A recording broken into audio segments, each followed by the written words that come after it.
BCCI के सचिव जय शाह ने एक बार फिर से आईपीएल खेलने वाले खिलाड़ियों के लिए दिल खोल कर पैसा बरसाने का सोच लिया है। जी हाँ, अब तक हमें यह बात तो खूब पता थी कि अगर आप आईपीएल खेल रहे हो तो आप माला माल हो।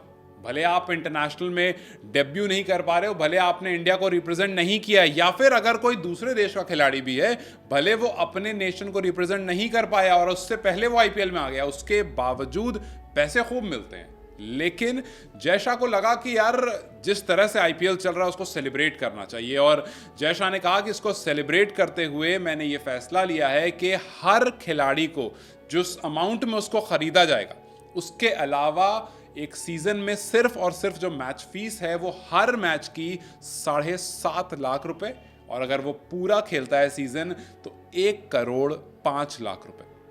अब 1,05,00,000 जस्ट इमेजिन कीजिए उस खिलाड़ी के लिए, जैसे रिंकू का एग्जांपल ले लेते हैं। रिंकू सिंह को अगर मिलते हैं 50-55 लाख रुपए, वो पूरा मैच खेलते हैं, सब कुछ खेलते हैं, क्योंकि वो यूजुअली केकेआर की तरफ से खेलते हैं और सारे मैचेस खेलते हैं, तो उनको एक मैच का मिलेगा 7.5 लाख। और अगर वो पूरे 14 मैचेस खेल लेते हैं तो उनको मिलेंगे कुछ 1,05,00,000। अब भाई रिंकू बोलेंगे कि यार 55 मेरी लास्ट टाइम तक फीस थी और इस बार आपने बढ़ा दिया है तो बढ़िया कर दिया।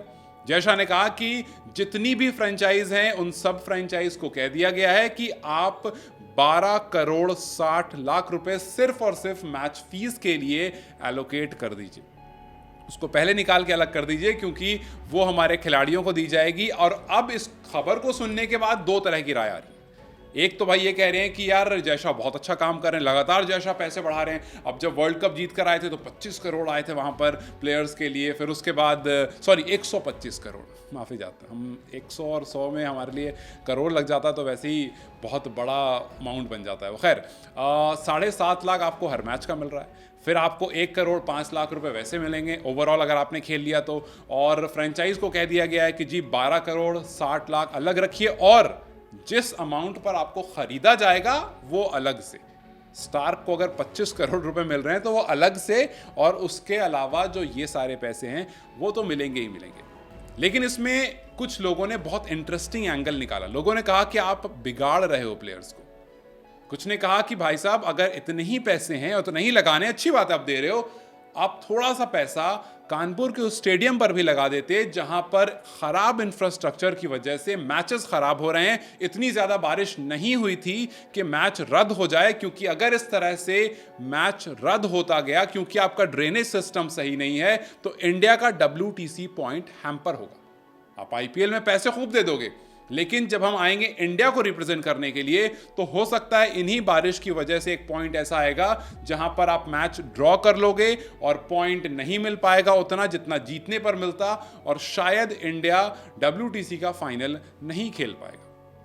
हालांकि अभी ऐसा नहीं होगा क्योंकि इंडिया ऑलरेडी बहुत आगे है, और इसके बाद ऑस्ट्रेलिया जाकर खेलना है, न्यूजीलैंड से खेलना है, बहुत सारे मैचेस हैं। बट स्टिल कहीं ना कहीं पॉइंट इस बात में भी है कि आप इतने पैसे दे रहे हो, बहुत अच्छी बात है, स्टेडियम्स बन रहे हैं, बहुत अच्छी बात है, लेकिन कुछ ऐसी चीज़ भी करो जो दिखती नहीं है यूजुअली। ड्रेनेज सिस्टम वो सिर्फ तब दिखता है जब बारिश होती है। तो इंफ्रास्ट्रक्चर पर लोग कह रहे हैं कि काम करने की जरूरत है। हालांकि कुछ लोग मान रहे हैं कि जय शाह ने जब से बीसीसीआई संभाला है तब से उन्होंने प्लेयर्स का खास ध्यान रखा है, और बीते कुछ सालों में क्रिकेट काफ़ी ऊपर गया है, और उसका एक बहुत बड़ा रीज़न जय शाह है। फिर लोगों को याद आए विराट कोहली। लोगों ने कहा लॉयल्टी इक्वल्स टू रॉयल्टी, क्योंकि आप लॉयल हो, आप लगातार खेल रहे हो तो आपको पैसे भी लगातार मिल रहे हैं, तो जाहिर सी बात है एक तरफ लॉयल्टी और एक तरफ रॉयल्टी। खैर ये तो रही पैसों की बात कि पैसों से मालामाल होने वाले हैं खिलाड़ी। इसके अलावा आईपीएल रिटेंशन को लेकर के बहुत सारी अपडेट्स आई हैं, जैसे आप 5 प्लेयर रिटेन कर सकते हो और एक आपके पास RTM रहेगा। इनफैक्ट अभी जो करंट अपडेट है उसमें यहाँ तक है कि आपके पास जो प्लेयर्स रहेंगे उनका पहला रिटेंशन जो बताया जा रहा है वो 18 करोड़ है, दूसरा रिटेंशन 14 करोड़, फिर वो नीचे आएगा 11 करोड़, और फिर 18 और 14 करोड़। ये वो 5 रिटेंशन है जो टीम अपने प्लेयर्स को करेगी, और इसके अलावा एक RTM भी मिलेगा, मतलब राइट टू मैच भी एक मिलेगा। टेक्निकली 6 खिलाड़ी आपके पास रहेंगे और बचे हुए खिलाड़ी चेंज हो जाएंगे। तो अब किसी टीम के लिए ये बहुत अच्छा है, किसी टीम के लिए अच्छा नहीं है। जैसे सनराइजर्स हैदराबाद, ये उनके लिए बहुत अच्छा है क्योंकि वो चाह रहे थे कि भाई रिटेंशन के नंबर्स बढ़े, और इनके साथ साथ पर्स वैल्यू भी बढ़ने वाली है। जो पहले 100 करोड़ हुआ करती थी वो बढ़ करके कुछ 120 करोड़ तक हो सकती है। फिलहाल रिपोर्ट्स के मुताबिक 120 ही नंबर स्टेट किया गया है, लेकिन 115 के 20 के आसपास की बात है कि यहां तक पैसे बढ़ सकते हैं। तो उम्मीद ये भी है कि इस बार आप जिन खिलाड़ियों को 10 करोड़ मिलता हुआ देखते तो हो सकता है वो 15 पहुंच जाएं, जिनको 20 हो सकता है वो 25। हालांकि मेगा ऑक्शन में इतने अमाउंट मिलते नहीं हैं, बट क्योंकि हर टीम को 20 करोड़ रुपए एक्स्ट्रा मिल रहे हैं, जिसमें से कुछ अमाउंट वो मैच फीस की तरह निकालेंगी, लेकिन उसके बावजूद खिलाड़ियों को भी इस बार उम्मीद की जा रही है कि ज़्यादा महंगे और ज़्यादा पैसों में ख़रीदा जाएगा। खैर, आप इस खबर को किस तरह से देखते हैं मुझे कमेंट सेक्शन में ज़रूर बताएं। वीडियो अगर पसंद आई हो तो लाइक और शेयर ज़रूर करें।